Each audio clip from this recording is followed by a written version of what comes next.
सा मे वाग्देवतेयं न्यूसतु वदने सर्वदा सुप्रसन्ना।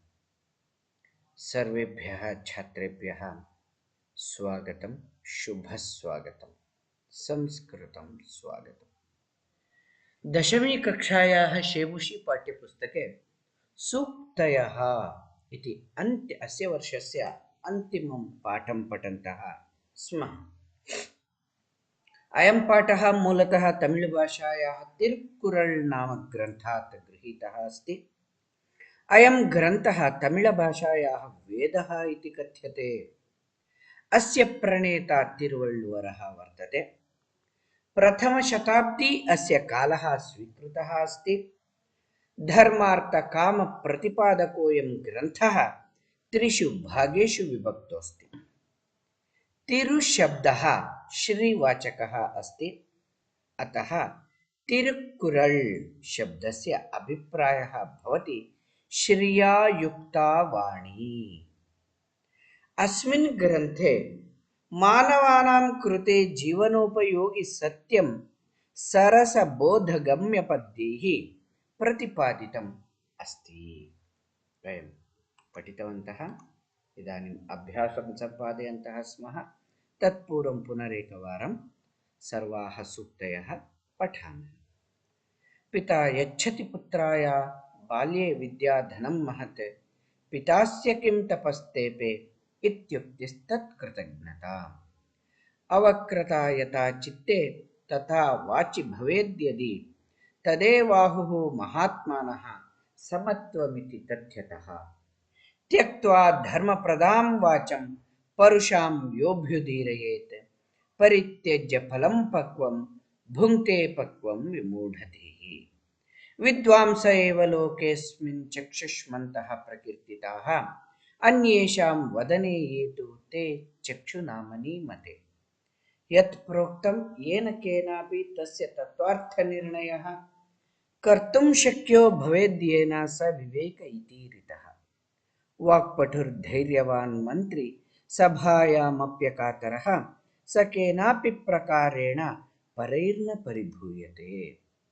य इच्छत्यात्मनः श्रेयः प्रभूतानि सुखानि च, न कुर्यादहितं कर्म स परेभ्यः कदापि च। आचारः प्रथमो धर्मः इत्येतत् विदुषां वचः, तस्मात् रक्षेत् सदाचारं प्राणेभ्योऽपि विशेषतः इति। अष्टसूक्तयः पठिताः। अभ्यासः अपि पूर्वकक्षायाम् अस्माभिः प्रारब्धः। प्रथमम् एकपदेन उत्तरं लिखत। पिता पुत्राय किं यच्छति? विद्याधनं। विमूढधीः कीदृशीं वाचं परित्यजति? धर्मप्रदाम्। अस्मिन् लोके के एव चक्षुष्मन्तः प्रकीर्तिताः? विद्वांसः। प्राणेभ्योऽपि कः रक्षणीयः? सदाचारः। आत्मनः श्रेयः इच्छन् नरः कीदृशं कर्म न कुर्यात्? अहितं। वाचि किं भवेत्? अवक्रता इति भवति। द्वितीयः अभ्यासः आसीत्।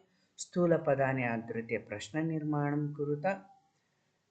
संसारे विद्वांसः ज्ञानचक्षुभिः नेत्रवन्तः कथ्यन्ते के? जनकेन सुताय शैशवे विद्याधनं दीयते, कस्मै? तत्त्वार्थस्य निर्णयः विवेकेन कर्तुं शक्यः, कस्य? धैर्यवान् लोके परिभवं न प्राप्नोति, कुत्र? आत्मकल्याणम् इच्छन् नरः परेषाम् अनिष्टं न कुर्यात्, केषाम्? अनन्तरम् अस्माभिः पाठात् चित्वा अधोलिखितानां श्लोकानाम् अन्वयं पूरयत। पिता पुत्राय बाल्ये विद्याधनं यच्छति, अस्य पिता किं तपस्तेपे इत्युक्तिः तत्कृतज्ञता भवति। येन केन अपि यत् प्रोक्तं तस्य तत्त्वार्थनिर्णयः येन कर्तुं शक्यः भवेत्, सः विवेकः इति ईरितः। यः आत्मनः श्रेयः प्रभूतानि सुखानि च इच्छति, परेभ्यः अहितं कर्म च न कुर्यात्। चतुर्थः अभ्यासः अस्ति। अधोलिखितम् उदाहरणद्वयं पठित्वा अन्येषां प्रश्नानाम् उत्तराणि लिखत। प्रथमं सत्या श्लोकः, तृतीयः श्लोकः। त्यक्त्वा धर्मप्रदां वाचं परुषां योऽभ्युदीरयेत् परित्यज्य फलं पक्वं भुङ्क्ते पक्वं विमूढधीः इति श्लोकः। सत्या मधुरा च वाणी का धर्मप्रदा वाणी। धर्मप्रदां वाचं कः परित्यजति, कः त्यजति? विमूढधीः। मूढः पुरुषः कां वाणीं वदति परुषाम्। मंदमतिः कीदृशं फलं खादति? अपक्वम्। उत्तरम् अपक्वम्। अनन्तर अभ्यासः। सप्तमश्लोकः। य इच्छत्यात्मनः श्रेयः प्रभूतानि सुखानि च न कुर्यादहितं कर्म स परेभ्यः कदापि च इति अस्य श्लोकस्य प्रश्नाः सन्ति। बुद्धिमान् नरः किम् इच्छति? बुद्धिमान् नरः आत्मनः श्रेयः। कियन्ति सुखानि इच्छति? प्रभूतानि। सः कदापि किं न कुर्यात्? अहितम्। सः केभ्यः अहितं न कुर्यात्? परेभ्यः। केभ्यः? परेभ्यः। सुलभमस्ति। पञ्चमः अभ्यासः अस्ति। मञ्जूषायाः तद्भवात्मिकसूक्तिः विचित्य अधोलिखितकथनानां समक्षं लिखत। मञ्जूषा अनन्त अत्र अस्ति। आचारेण तु संयुक्तः सम्पूर्णफलभाग् भवेत्। मनसि एकं वचसि एकं कर्मण्येकं महात्मनां। मया पूर्वमुक्तं मनस्येकं वचस्येकं कर्मण्येकं महात्मनां। मनस्यन्यत् वचस्यन्यत् कर्मण्यन्यत् दुरात्मनाम्। विद्याधनं सर्वधनप्रधानम्। संवो मनांसि जानताम्। विद्याधनं श्रेष्ठं तन्मूलमितरद्धनम्। आचारप्रभो धर्मस्य धर्मः सन्तश्चाचारलक्षणाः इति एताः सन्ति। अर्थात् आचारस्य विषये सूक्तिद्वयम् अस्ति। आचारेण तु संयुक्तः सम्पूर्णफलभाग् भवेत्। आचारप्रभो धर्मः सन्तश्चाचारलक्षणाः। एतद्वयं वयं कुत्र लिखामः? आचारः प्रथमो धर्मः इत्यस्य पुरस्तात्। विद्यायाः विषये किमस्ति?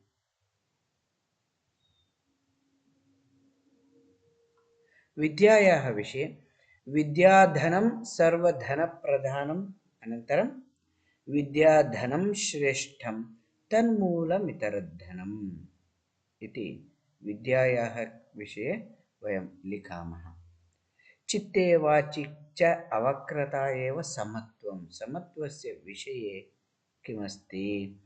मनस्येकं वचस्येकं कर्मण्येकं महात्मनां संवो मनांसि जानताम्। एतद्वयं भवन्तः लिखन्ति। I hope you understood. The two sayings which are related to the Vidyadhanam in the next given box should be written here. The two well-known lines about the achara should be written here. The two more lines which tells about the equality of the mind should be written here. षष्ठः अभ्यासः एवम् अस्ति। अधोलिखितानां शब्दानां पुरतः उचितं विलोमपदं कोष्टकात् चित्वा लिखत। विलोमपदम् अपोजिट्। पक्वः इत्यस्य विलोमपदम् अपक्वः। परिपक्वः means very well ripened. अपक्वः means unripened. क्वथितः boiling. विमूढधीः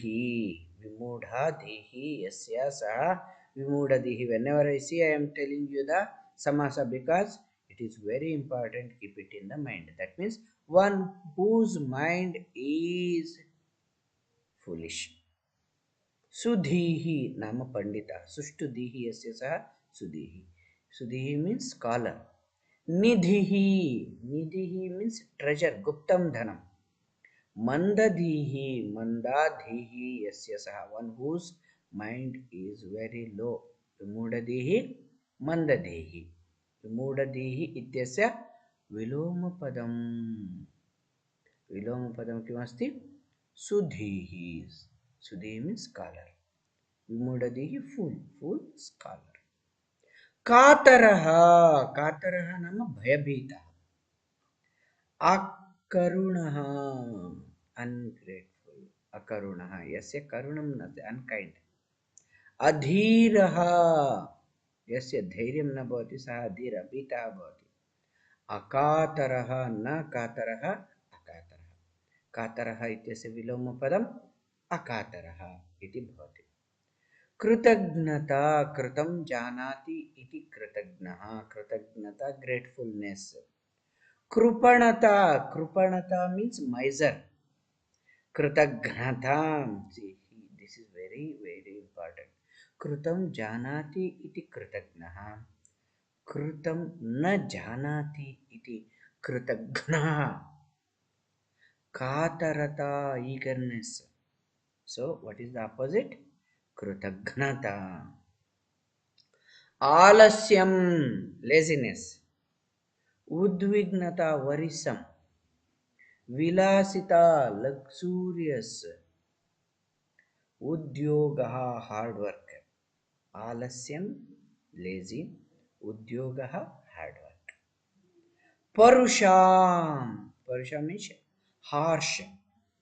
पौरुषी human qualities. Komla soft. Kathora harsh. So what is the opposite of Parusha? Komala. Parusha इत्यस्य विलोमपदं भवति कोमला. अधोलिखितानां शब्दानां त्रयः समानार्थकाः शब्दाः मञ्जूषायाः चित्वा लिखताम्. First let us know the meanings of these words, then automatically you will get the three synonyms, not one.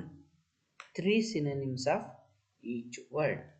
Prabhutam means very much. Prabhutam. Shreyah pragatihi unnatihi iti vadamah. Chittam heart. Sabha meeting. Chakshuhu that is eyes. Mukham face. Let us see.